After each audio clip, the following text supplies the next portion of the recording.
Suasana mulai tegang ketika mereka berdua mencari ibu-ibu penjaga warung. Ibu itu menghilang secara misterius. Mereka dikagetkan dengan suara tertawa perempuan seperti kuntilanak.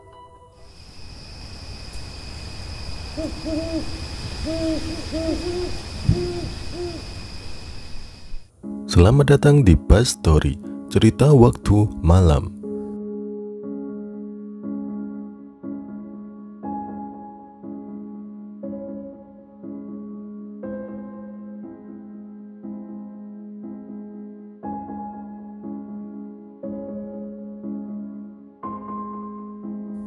Kejadian menyeramkan itu terjadi pada tahun 2000 saat Agus merantau di Jawa Barat dan hendak pulang kampung ke Semarang, Jawa Tengah.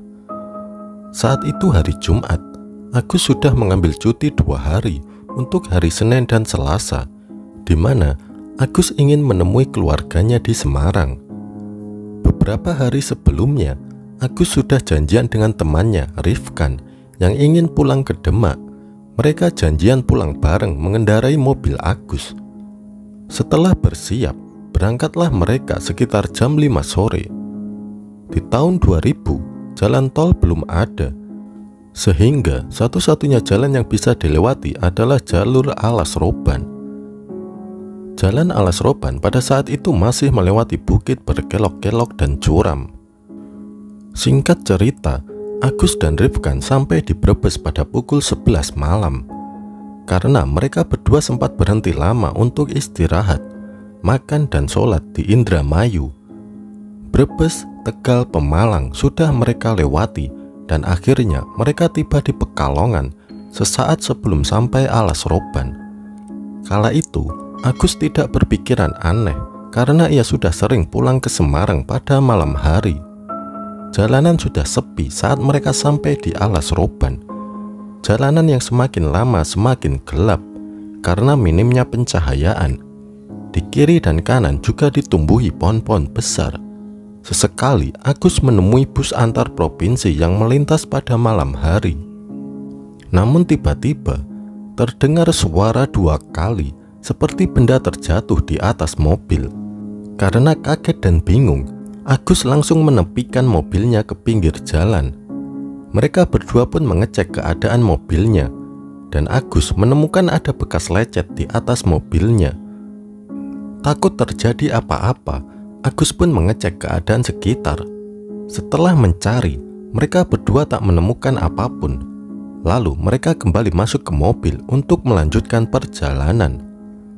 Belum lama berjalan, tepat setelah tanjakan, lagi-lagi Agus dikagetkan dengan suara benturan.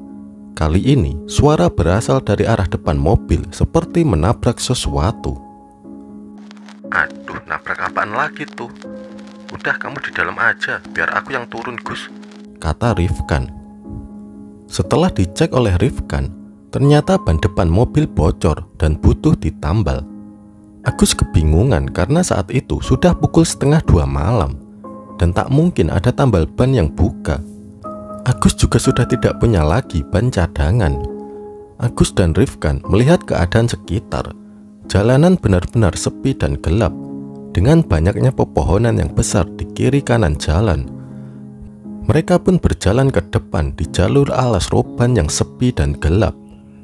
Baru beberapa menit berjalan, dari kejauhan mereka melihat ada cahaya remang-remang di ujung jalan. Sepertinya itu adalah tambal ban.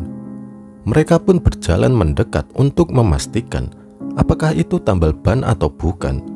Setelah benar itu tambal ban, Agus pun membawa mobilnya ke tambal ban tersebut. Cukup lama Agus dan Rifkan memanggil-manggil tukang tambal ban, namun tak segera muncul juga. Setelah cukup lama menunggu, Rifkan dikagetkan dengan kedatangan laki-laki tua yang muncul secara tiba-tiba. "Ada apa, Mas?"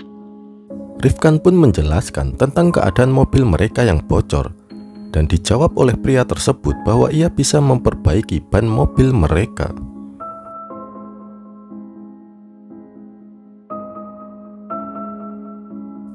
Awalnya, Agus dan Rifkan tak curiga dengan tambal ban itu. Namun lama-kelamaan mereka berdua mencium bau kemenyan yang cukup menyengat. Dan di seberang jalan, Rifkan melihat ada warung yang masih buka. Ia pun mengajak Agus untuk ngopi di situ. Saat mereka menuju ke warung itu, mereka berpapasan dengan truk. Entah kenapa, sopir truk itu melihat aneh ke arah Agus dan Rifkan. Warung itu sederhana, dengan nuansa khas pedesaan yang bangunannya terbuat dari anyaman bambu. Saat sampai di sana, Agus melihat ada segerombolan anak kecil yang sedang bermain di samping warung. Agus heran, mengapa bisa ada banyak anak kecil, padahal waktu sudah hampir subuh. Begitu masuk, mereka disambut oleh seorang wanita yang belum terlalu tua, mengenakan daster putih dan tersenyum ketika melihat mereka. Mereka berdua memesan kopi panas dan meminumnya sambil ngobrol mencairkan suasana. Agus pun membicarakan tentang anak-anak yang bermain di samping warung. Rifkan yang mendengarnya pun heran dan langsung mengecek ke samping warung. Anehnya, ia tak melihat anak-anak itu di sana. Suasana mulai tegang ketika mereka berdua mencari ibu-ibu penjaga warung. Ibu itu menghilang secara misterius. Sudah berkali-kali mereka memanggil, namun tak ada jawaban. Bukan suara ibu penjaga warung, melainkan mereka dikagetkan dengan suara tertawa perempuan seperti kuntilanak. Mereka pun bergegas keluar warung mencari sumber suara, dan ternyata ada sesosok wanita berjubah hitam menyeramkan sedang berdiri di samping pohon besar dekat warung. Matanya putih dan wajahnya pucat, serta rambutnya sangat panjang. Agus melihat anak-anak yang bermain di samping warung tadi berlari menghampiri sosok wanita menyeramkan itu. Anehnya, Agus melihat anak-anak itu dalam kondisi luka-luka, jauh berbeda dari apa yang ia lihat sebelumnya.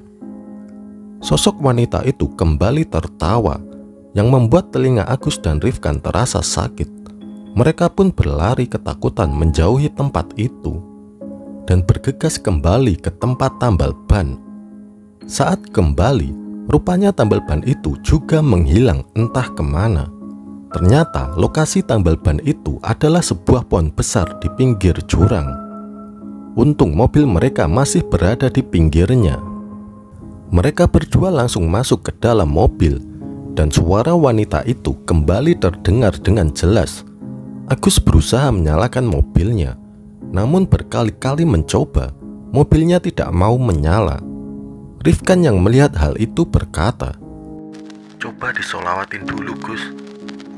Setelah bersolawat 3 kali, Agus berhasil menyalakan mobilnya dan bergegas pergi meninggalkan tempat aneh itu.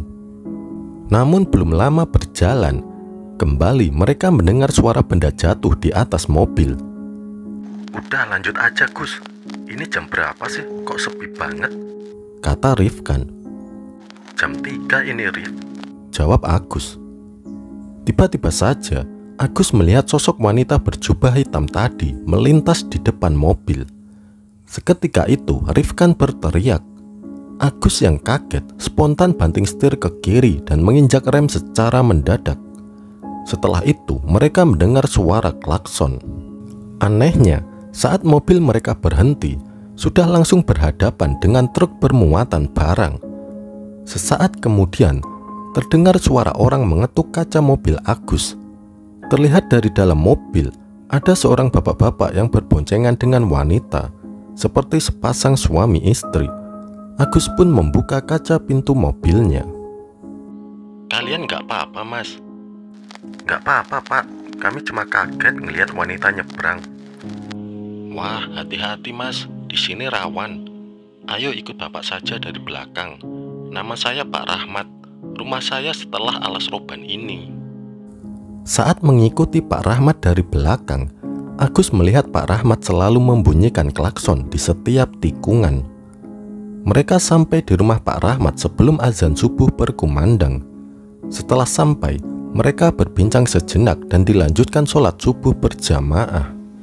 Yang membuat Agus dan Rifkan kaget adalah Pak Rahmat mengatakan tidak ada warung dan tambal ban di tempat mereka berhenti. Pak Rahmat juga menambahkan bahwa sering terjadi hal yang aneh di sana, dan baru-baru ini ada kecelakaan mobil yang menewaskan satu keluarga. Pak Rahmat sangat baik mengizinkan mereka beristirahat sejenak di rumahnya. Siangnya, Agus dan Rifkan kembali melanjutkan perjalanan dan sampai ke tujuan.